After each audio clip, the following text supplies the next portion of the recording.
Olá, sejam bem-vindos aqui em casa. Nesse vídeo eu quero partilhar com vocês um pouquinho do nosso passeio lá para o Viaduto 13, no município de Vespasiano Correia.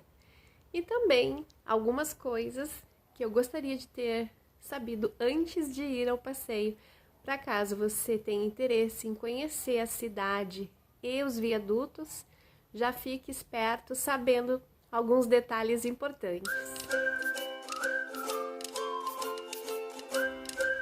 O viaduto V13 fica na cidade de Vespasiano Correia, que fica em torno de 175 quilômetros de Porto Alegre.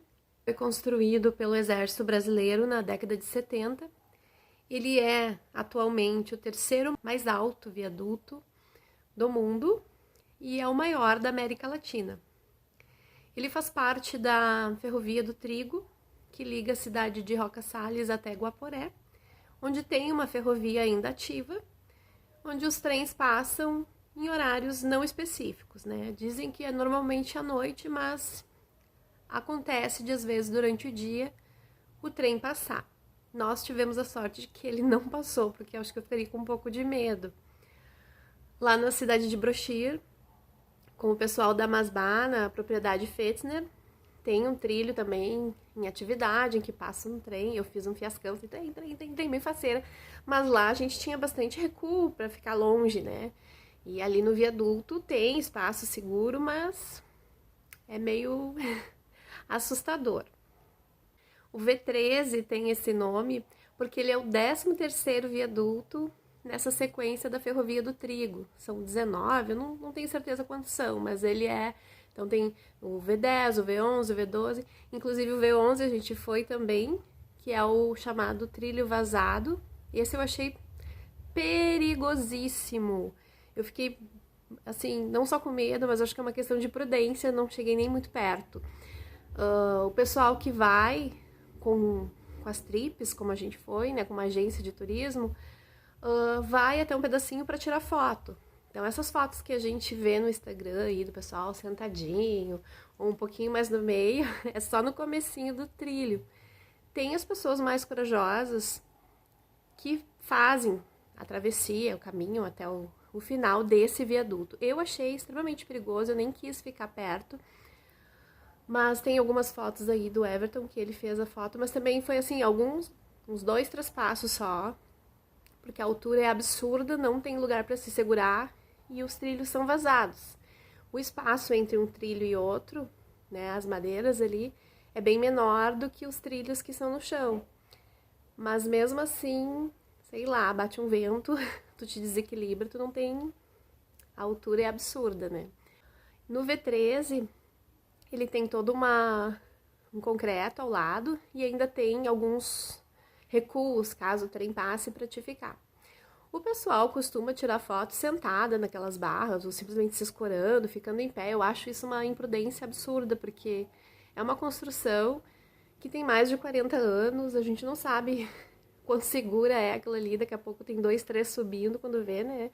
A altura do V13 é de 143 metros, então é um lugar muito bacana de conhecer, é uma experiência legal, mas a gente tem que fazer isso com responsabilidade.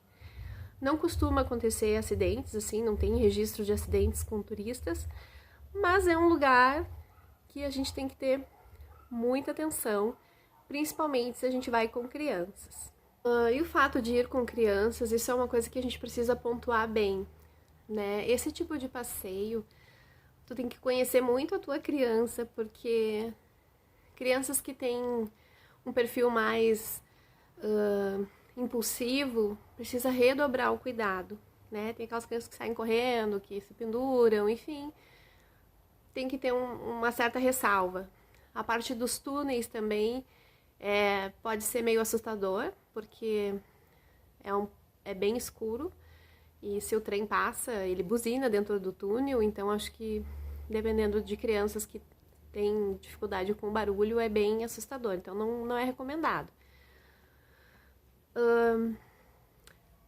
Esses viadutos, eles se tornaram pontos turísticos, atrações turísticas, vamos assim dizer, por ser um dos maiores, né, do mundo e da América Latina é o maior, e por ter toda essa arquitetura incrível feita aí pelo nosso exército brasileiro. E aí eu fui pesquisar, porque eu fiquei sabendo que teve uma época que ele foi completamente fechado, em 2017, se eu não me engano. Eles botaram uma barreira com terra e tinha um guardinha lá proibindo as pessoas, os turistas, de acessarem. Só que, na verdade, essa ferrovia ela nunca foi permitido o acesso de pessoas, ou de bicicleta, de moto ali por cima. É apenas o trem. Só que enche de gente. Nossa, lota de gente. Muita gente mesmo. Nesse dia que a gente foi, nós estávamos com uma agência de turismo, com mais de 20 pessoas, eu acho. Mas tinha muito mais pessoas que foram de forma individual, assim, com seus carros, fazer passeios, famílias, crianças de colo, mulheres com carrinhos de bebê. Passou uma galera de bicicleta pela gente. Enfim, não pode, mas tá todo mundo lá.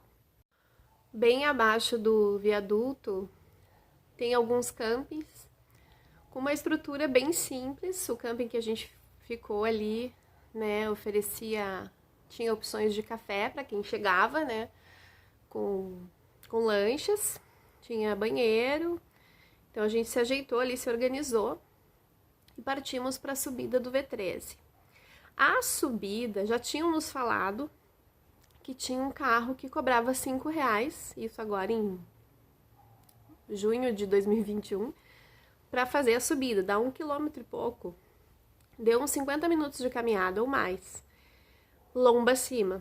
Eu achei que era importante para as crianças gastarem energia, fazerem a subida sozinhas, assim, caminhando. Só que, olha, foi muito puxado. É umas 4 subidas, assim, bem íngremes. Então, se tu tiver com criança, ou tiver problemas de locomoção, o ideal é subir com esse carro lá do camping que te leva, cobre esse valor, porque é bem puxado. Não estamos nem na metade do caminho da lomba, já estamos aqui, os últimos da fila. Ai, que coisa séria, sedentarismo. A gente começou a nossa trip passando todo o viaduto 13, indo em direção ao viaduto 11, que é o viaduto vazado, para o pessoal poder fazer as fotos. Então a gente passou direto para lá e depois voltamos em direção aos túneis. A gente passa por um túnel bem pequenininho entre o viaduto 12 e o viaduto 11, bem curtinho, não precisa nem do uso de lanterna. Eu sabia que eu precisava levar lanterna, mas eu não achei que a lanterna fosse algo indispensável. Eu levei, né, a lanterna para as gurias, mas assim, tem um dos túneis que ele tem 1.200 metros de comprimento. Então, se tu não tiver com uma lanterna, tu fica numa completa escuridão, tu não enxerga um palmo à frente, é um escuro e um silêncio absoluto, assim. Se a pessoa é claustrofóbica, enfim, tem problemas com ar, com lugares fechados, não é muito indicado. A lanterna do celular quebrou muito galho pra mim, que, né, deixei a lanterna com as gurias, mas a gente só enxerga assim os trilhos onde pisar. Como eu já falei, tem muitas pessoas que vão de carro até lá. Da rodoviária de Porto Alegre até lá deu em torno de 3 horas de viagem. Mas eu acho que é de extrema importância, se você for pela primeira vez, você ir com um guia turístico. A gente foi com a trip da Cris. Eles têm vários roteiros de viagens bem bacanas, por um preço bem acessível. Lá em cima não pega celular, então a importância de você ter um guia, de você estar dentro de um grupo, né? Se ocorre alguma emergência, alguma coisa, não tem como chamar nada ali. Eu estava pensando, né, se no meio do trajeto ali do túnel, sei lá, descarrega o celular ou acaba a bateria da lanterna, tem que esperar alguém passar, porque a gente fica na completa escuridão. O único porém, assim, que eu vou colocar é que eu achei, né, era um grupo grande, só que tava um pouco bagunçado no sentido, assim, tinha pessoas bem aceleradas, e como a gente tem experiência com outros trips, outras agências, onde vai sempre um na frente e o último guia atrás para manter o grupo no meio, né, e esse aí ficou um pouco confuso, às vezes o grupo você super acelerava, assim, mas deu tudo certo, só que como a gente é um estilo de família que curte, assim, caminhar numa vibe mais de apreciar, de contemplar, parar pra ver uma planta, um bichinho, sabe? A gente é muito assim. Achei que foi muito acelerado. Teve momentos dentro do túnel escuro ali que eu tava praticamente quase correndo. Mas foi muito bom, foi uma experiência legal. E achei que essas informações, assim, sobre o uso da lanterna, sobre o V11, né, que é o viaduto vazado, que eu achava que a gente tinha que atravessar. Eu pensava, meu Deus, eu não chego nem perto disso. Mas não, o pessoal vai só para as fotos. E que o trem ainda passa, mas é seguro, assim, um espaço seguro por onde ele passa, né? E é realmente uma construção deslumbrante. Dizem que tem as lendas urbanas, né, que na época da construção do exército, dizem que caiu um soldado dentro de uma dessas grandes torres aí, e como não tinha como resgatar o corpo, ele ficou ali, como é que eles chamam, o soldado cimentado. São lendas urbanas, mas é uma coisa que pode sim ter acontecido, né? Então eu espero que vocês tenham gostado. Se fizerem essa trip, conta aí pra mim se já fizeram. Vou deixar o link aqui da trip da Cris, porque além desse roteiro, eles têm muitas outras com um preço bem justo, bem acessível. Nós somos num ônibus muito confortável, com banheiro, com bem moderno, assim. Nós adoramos.